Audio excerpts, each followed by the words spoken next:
Assalamualaikum warahmatullahi wabarakatuh.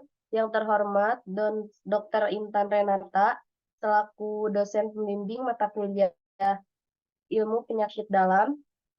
Perkenalkan, kami dari kelompok 1. Nama saya Ratna Sari sebagai moderator, dan ada teman-teman saya yang tidak dapat saya sebutkan namanya satu persatu.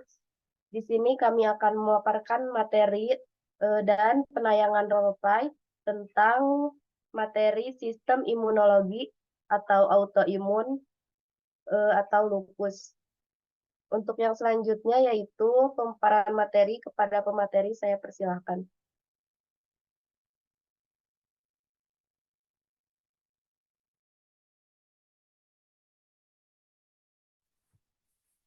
Definisi.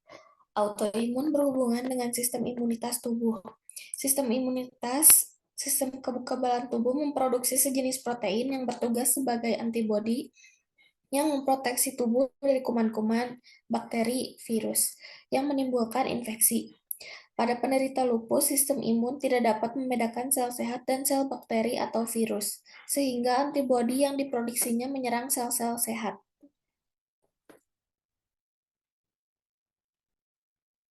Penyebab Penyebab lupus belum diketahui secara pasti. Kombinasi dari faktor genetik dan lingkungan sering dikaitkan dengan terjadinya lupus.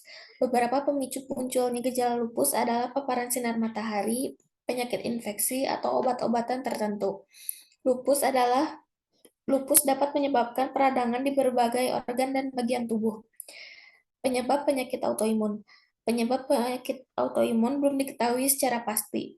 Namun, ada beberapa faktor yang diduga dapat meningkatkan risiko seseorang terkena penyakit autoimun, yaitu memiliki riwayat penyakit autoimun dalam keluarga, menderita infeksi bakteri atau virus, misalnya infeksi virus Epstein-Barr, terkena paparan bahan kimia seperti asbes, merkuri, dioksin, atau pestisida, merokok, serta memiliki berat badan berlebih atau obesitas. Gejala. Penyakit lupus sulit dideteksi karena gejalanya bermacam-macam. Selain kadang terlalu umum, juga tidak sama pada setiap penderita. Salah satunya adalah rasa lelah yang tidak hilang-hilang meskipun Anda sudah beristirahat seberapa lama pun. Bangun tidur pagi bukannya segar, melainkan tetap merasa lelah, bahkan disertai pegal-pegal sendi dan otot. Serasa kena penyakit flu. Rambut rontok, sakit pada sendi-sendi, tidak hanya pegal, juga bisa merupakan gejala lupus. Namun, ada gejala yang memastikan bahwa pasien positif menderita lupus, yaitu jika ada ruam kemerahan pada kedua belah pipi yang menyambung dengan ruam di hidung, sehingga bentuknya mirip kupu-kupu, malah rash. Namun, ruam kupu-kupu tidak selalu ada pada setiap pasien lupus.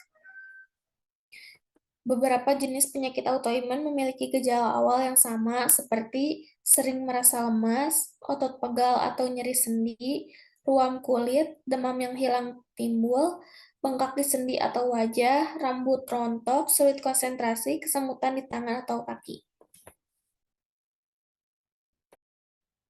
Pencegahan. Penyakit autoimun tidak selalu bisa dicegah karena kebanyakan penyakit autoimun terkait dengan faktor genetik. Meski demikian, ada beberapa upaya yang dapat mengurangi risiko terjadinya penyakit autoimun, yaitu berolahraga secara rutin, tidak merokok, menjaga berat badan tetap ideal, menggunakan alat pelindung ketika bekerja agar terhindar dari paparan bahan kimia, dan rutin mencuci tangan dengan benar agar terhindar dari infeksi virus dan bakteri. Next. Pengobatan. Lupus tidak dapat disembuhkan. Pengobatan yang ada sebatas untuk meredakan keluhan, mencegah munculnya gejala, dan menghambat perkembangan penyakit.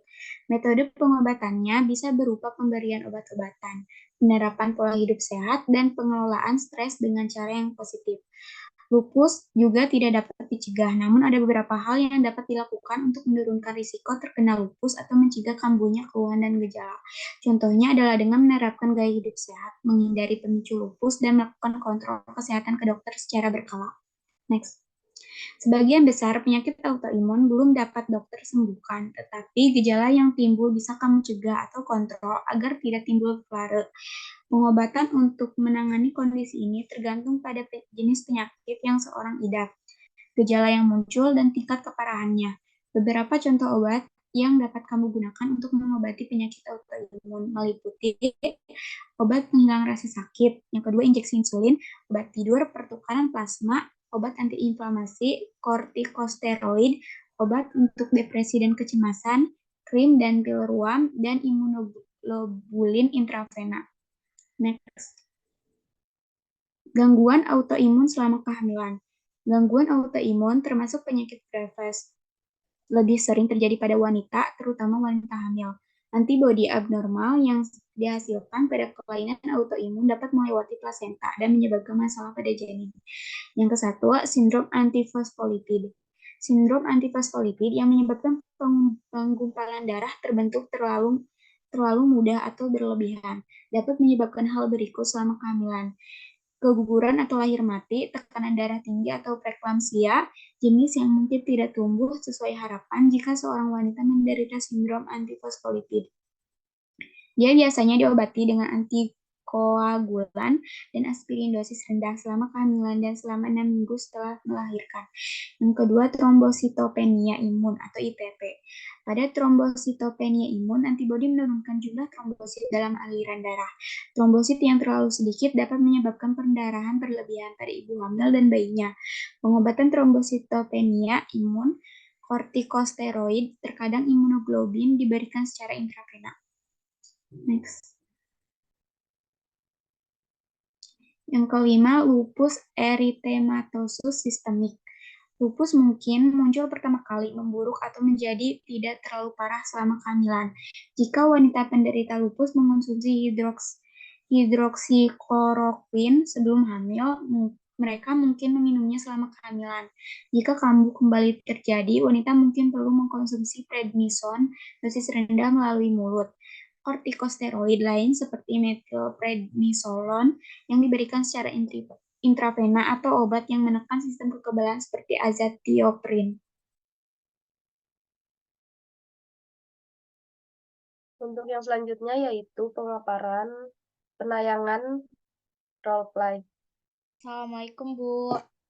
Waalaikumsalam. Ibu, saya mau periksa. Baik, sebelumnya ini dengan Ibu siapa? Saya Ibu Juwita, umur saya 27 tahun, pekerjaan saya hanya mengurus rumah tangga. Baik, Ibu ada keluhan apa? Ini Bu, kenapa ya saya sering merasa cepat lelah dan sering nyeri sendi gitu. Terus ada ruam-ruam juga di wajah saya. Di rumah Ibu sering beraktivitas? Tidak Bu, saya ada asisten rumah tangga. Baik, Ibu boleh saya tahu sejak kapan ada ruam-ruam merah di wajah Ibunya? Ini sering ada Bu, kadang hilang, terus kadang ada lagi gitu. Oh, kalau rambut Ibu gimana? Apakah rontok? Iya Bu, rontok banget. Oh, begitu ya, Bu. Kalau kaki Ibu apakah sering bengkak? Terus kalau terkena dingin suka membiru gitu nggak, Bu? Iya Bu, saya gak bisa kena dingin, terus kaki saya juga langsung sakit dan membiru. Baik, Ibu, dilihat dari gejala yang Ibu rasakan, ini lebih mendekati pada penyakit autoimun ya, Bu, tapi saya tidak bisa mendiagnosa dengan pasti apakah Ibu terkena autoimun atau bukan. Oleh karena itu, saya akan rujuk Ibu ke dokter spesialis rheumatologi ya, Bu. Baik Ibu, saya langsung ke sana atau bagaimana ya Bu? Mungkin nanti saya buatkan rujukan ya, Bu, saya kirimkan file rujukannya. Oke, baik. Terima kasih Bu. Ya, sama-sama. Alhamdulillahirrahmanirrahim, pemaparan materi dan juga penayangan role play sudah selesai dilaksanakan. Saya pamit undur diri. Terima kasih. Wassalamualaikum warahmatullahi wabarakatuh.